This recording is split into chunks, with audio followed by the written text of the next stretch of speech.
Like करके आगे share जरूर कर देना। धतूरों के पौधों पर कभी गुलाब नहीं खिलते।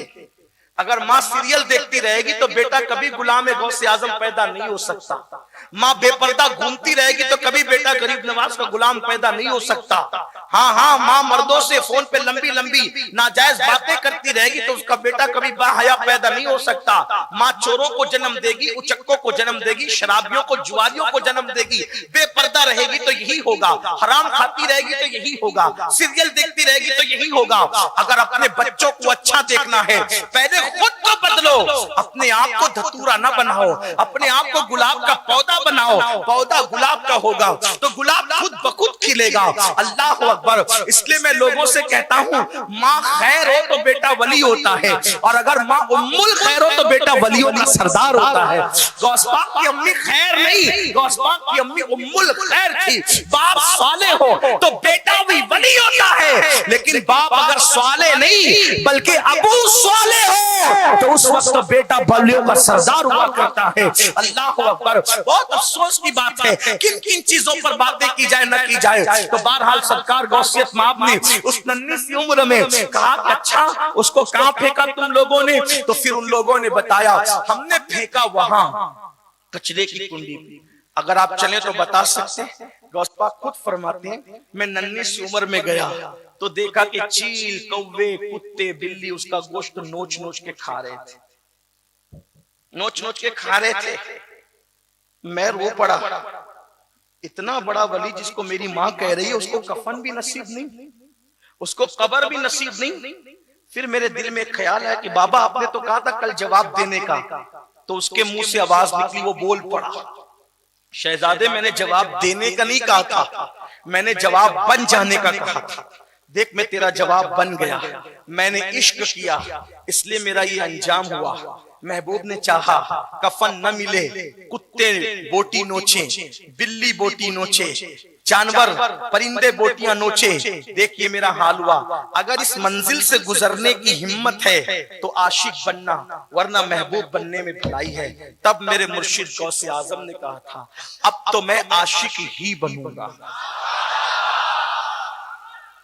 अब तो मैं आशिक ही बनूंगा और हर उस इम्तिहान से गुजरूंगा जिससे यार चाहेगा। फिर दुनिया ने देखा 35 साल गौसे आजम पर ऐसे गुजरे कि दरख्त की पत्तियां खाई, ऊपर का कुर्ता भी नसीब नहीं हुआ।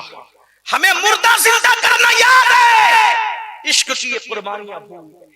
गौस पाक कहते हैं ऊपर का कुर्ता भी नहीं होता था, मैं एक लुंगी पहनता था, बगैर चप्पल के बगदाद के जंगलों में अल्लाह की मोहब्बत में फिरता रहता था। ना मुझे कोई जानता था, ना मैं किसी को जानता था। कई कई बरस तक के अनाज देखना नसीब नहीं होता था, मैं गश खा के जमीन पे गिर जाता था। हत्ता के चरवाहे, लकड़हारे, शिकारी मुझे मुर्दा समझ के उठा के ले जाते थे, और मुझे मुर्दा समझ के उठा के लावारिस लाश की जगह रख देते थे। फिर लोग मुझ पे नहलाने के लिए गर्म पानी डालते थे, तो मैं आंख खोल के कहता था क्या हुआ? तो लोग कहते थे कि तू तो मर गया था।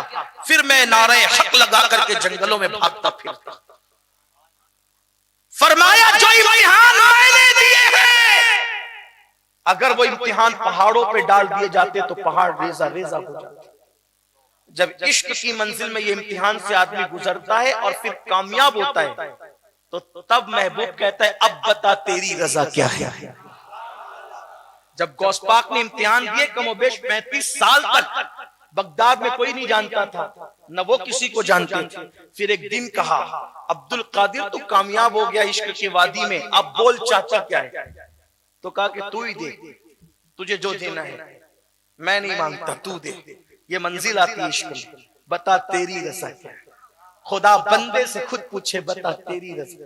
ये मुर्दे जो जिंदा हुए, तकदीरें बदलने का जो मुकाम और मर्तबा मिला, यूं ही नहीं मिला। पूछा बताओ क्या चाहते हो अब्दुल कादिर? आप ही दे जो देना है। फरमाया ठीक, जिसको तवज्जो से देखोगे वो वली बन जाएगा। फरमाया इसमें मेरा क्या फायदा है, इसमें मेरा क्या फायदा है? कहा जिस जमीन के हिस्से को तवज्जो से देखोगे वो सोने की हो जाएगी। का इसमें मेरा क्या फायदा है? का फिर तू ही बोल, अब चाहता क्या है? तो कहा कि मैंने इश्क तो किया और तू कहता है कि कामयाब हो गया, तो अब अपना महबूब बना। अब तक आशिक बना था मैं, अब अपना महबूब तू बना मुझे। इसीलिए मेरे मुर्शिद को महबूबे सुभानी कहते हैं। इश्क में थे, कोई नहीं पहचानता था। इश्क में थे, दरख्त की पत्तियां खाते थे।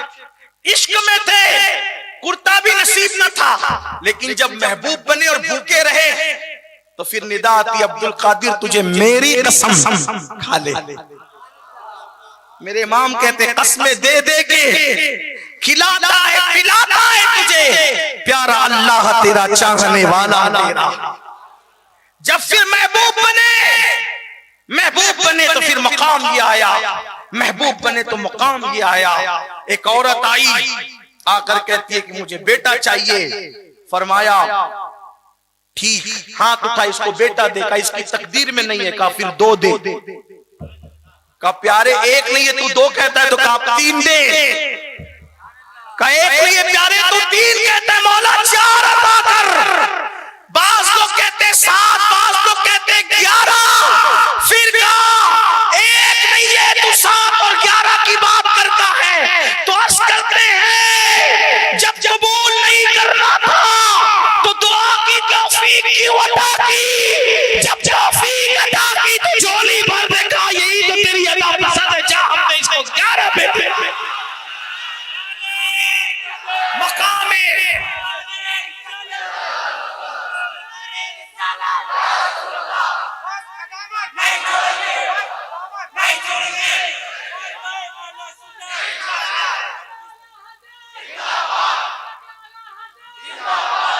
मकाम महबूबियत बाद में मिलता है। फिर ऐसे तो सब यूं ही महबूब हैं, ये आम महबूबियत है।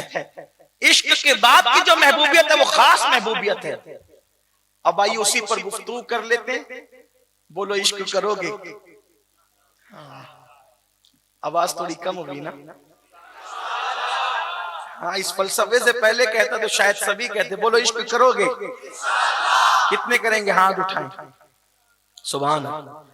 इश्क हम करें, चले कोशिश करते हैं, निकले इस राह में। हज़रत अमीर खुसरो कहते हैं खुसरो नादी प्रेम की उल्टी वाकी धार, जो डूबा सो पार हुआ, जो निकला सो डूब गया, जो डूबा सो पार। इसमें डूबना ही कामयाबी।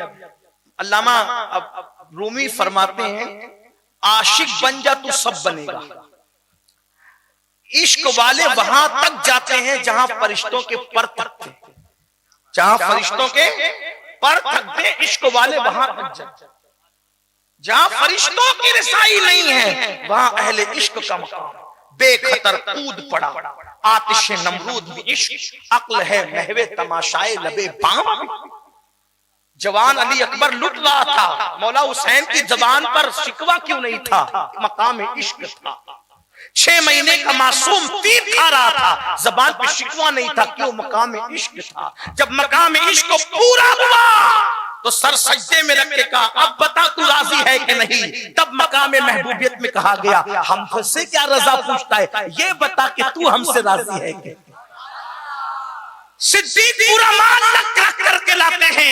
तबूक में मकाम इश्क था और फिर जिब्रील को ताज पहनाकर भेजा जाता है और फिर कहा जाता है बता अबू बकर तू राजी है कि नहीं? ये मकाम महबूबियत। आओ आखिरी बात करते चले, इश्क करोगे? कुछ छोड़ना पड़ेगा। अगर कुछ छोड़ दिया, कुछ और नहीं छोड़ना, वतन नहीं छोड़ना, माल भी मत छोड़ना, बीवी बच्चे भी मत, कुछ मत छोड़ना। सिर्फ जो महबूब को पसंद नहीं वो छोड़ दो। फिर देखना कल की सुबह कैसी होती है, फिर वो कर्म कैसा करता है। महबूब कैसे कर्म करते अकले दंग रहेगी। अब उसी रिवायत को पेश करूं, बात खत्म करें। 3 बातें कही थी, 2 हो गई, तीसरी बीच में तो उसको जोड़ने के लिए अलग अलग जुमले रहे, लेकिन मेरी गुफ्तगू 3 बातों पर मुश्तमिल थी, 2 हो चुकी, तीसरी हो रही है। तीसरी के तौर पे कुछ और कहना चाहता था लेकिन निकल आई कुछ और। अगर आपका ज़ौक़ सलामत रहा तो वो भी पढ़ दूंगा जब आप कहेंगे तब, लेकिन मैं इस पे खत्म करूंगा। इश्क में कुछ छोड़ना पड़ता है, बगैर छोड़े इश्क नहीं होता।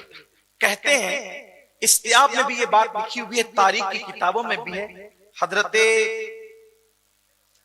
इमाम नुआइम ने भी इसको लिखा, साहिब इस्तियाब ने भी लिखा और इब्ने कसीर ने भी लिखा, कई लोगों ने लिखा अलग अलग अंदाज में, लेकिन उन सब का इतने मजमुआ निचोड़ कर अपने अल्फाज के जामे में पेश करूंगा ताकि बात आपको समझ में आए। कहते हैं अब्दुल्ला नाम का एक जवान किसी देहात में रहने वाले थे। वो अब्दुल्ला नाम का एक जवान किसी देहात में रहने वाले थे।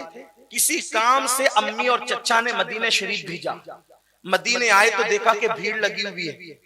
उस भीड़ में नौजवानों की आदत होती है ना, भीड़ लगी हो तो झांकें ताकें, ऐसी फितरत होती है जवानों की, तजस्सुस, जवानों को तजस्सुस होता है। उनको भी शौक हुआ भीड़ क्यों है, जरा झांके तो सही। तो देखा, उस भीड़ में देखा तो ऐसा खूबसूरत जवान नजर आया कि ऐसा लगा जैसे हजारों चांद की रानाइयां जिसके नाखूने पांव में उतर आई हो।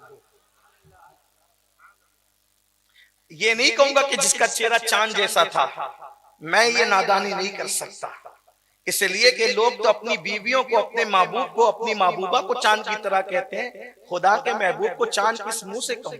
चांद की औकात क्या है? जब उनकी सवारी की गर्द उड़ती है तो चांद और सूरज हाथ बांध कर कटोरे सामने रखते हैं कि खैरात मिल जाए तो हमें चमकने का शऊर मिल जाए। मेरे इमाम कहते नूर की खैरात लेने दौड़ते हैं महरुमा, नूर की खैरात लेने दौड़ते हैं महरुमा, उठती है की शान से गर्दे सवारी वाह वाह, आसमां गर तेरे तलवों का नजारा करता, रोज एक चांद तसद्दुक में उतारा करता, छुप गया चांद ना आई तेरे दीदार की ताब, अरे सामने घर कभी होता भी तो सजदा करता। मैं